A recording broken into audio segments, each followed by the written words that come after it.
ನಮಸ್ಕಾರ ಸ್ನೇಹಿತರೆ, ನಾನಿನ್ನು ರಾಘವೇಂದ್ರ ಪುಟಾಣಿ ವಿಡಿಯೋಗೆ ಹಾರ್ದಿಕ ಸುಸ್ವಾಗತ. ಸ್ನೇಹಿತರೆ, ನನ್ನ ರೈತ ಬಂದವರೇ, ನಾವು ಅನೇಕ ಥರದ ಗಿಡಮೂಲಿಕೆಗಳು, ಆಯುರ್ವೇದ ಔಷಧಿಗಳು, ಎಲ್ಲ ಥರದ ಔಷಧಿ ಗಿಡಗಳು ತಿಳ್ಕೊತಾ ಬಂದಿದ್ದೀವಿ. ಹೌದು ಸ್ನೇಹಿತರೆ, ಇದೊಂದು ಅಪರೂಪದ ಗಿಡ ಅಂತೇನಿಲ್ಲ, ಎಲ್ಲ ಕಡೆಯೂ ಇದೆ. ಎಲ್ಲ ತೋಟಗಳಲ್ಲೂ ಇರುತ್ತೆ, ಎಲ್ಲ ಬೈಲಲ್ಲೂ ಇರುತ್ತೆ.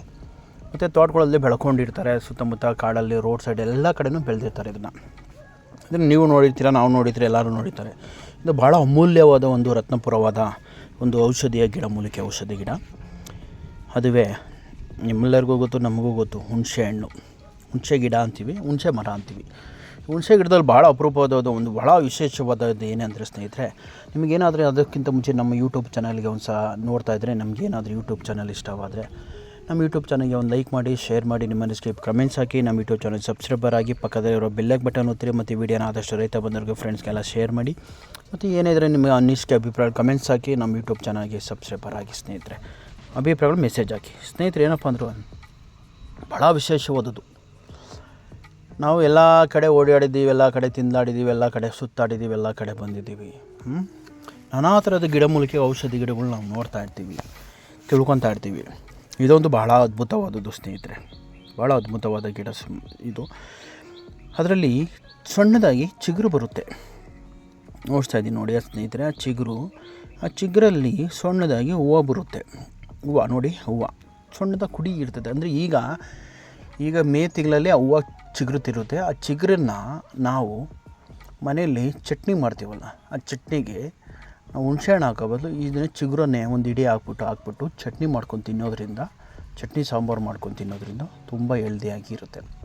ಏನಪ್ಪ ಇದರ ಉಪಯೋಗ ಅಂದರೆ, ನಮಗೆ ವಾತ ಪಿತ್ತ ಅನ್ನೋದು ಕಮ್ಮಿ ಆಗುತ್ತೆ. ಅದು ಸಾಂಬಾರಲ್ಲಿ ಉಪಯೋಗಿಸ್ಕೊಬೋದು, ಮನೆ ಪದಾರ್ಥಕ್ಕಾಗಿ ಯೂಸ್ಕೊಬೋದು. ನೋಡಿ ಈ ಥರ ಹೂವಿನ ಕುಡಿಗಳು. ಹಾಗಾಗಿ ಚಟ್ನಿಯಲ್ಲಿ ತಿನ್ನೋಕ್ಕಾಗಿಲ್ಲ ಅಂದರೆ ಮೊಟ್ಟೆ ಉರಿತೀವಲ್ಲ, ಮೊಟ್ಟೆಯಲ್ಲಿ ಮನೆಯಲ್ಲಿ ಮೊಟ್ಟೆ ಎಲ್ಲರೂ ಸ್ವಲ್ಪ ಜನ ಮೊಟ್ಟೆ ತಿಂತಾರೆ.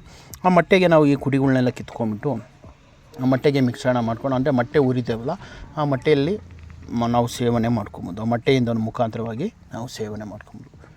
ಇದನ್ನು ಮಾಡ್ಕೊಳೋದ್ರಿಂದ ನಮಗೆ ವಾತ ಪಿತ್ತ ಅಂದರೆ ಪಿತ್ತ ಅತಿ ಹೆಚ್ಚಾಗಿದ್ದಾಗ ಮಾನಸಿಕ ತಲೆ ಸುತ್ತೋದು, ಮೈಕೈ ನೋವು, ಸುಸ್ತು, ಆಯಾಸ, ಮತ್ತು ಇದಕ್ಕಿದ್ದಂಗೆ ಕಣ್ಣಲ್ಲಿ ಉರಿ, ತಿಮ್ರ, ಇದೆಲ್ಲ ಆಗುತ್ತೆ.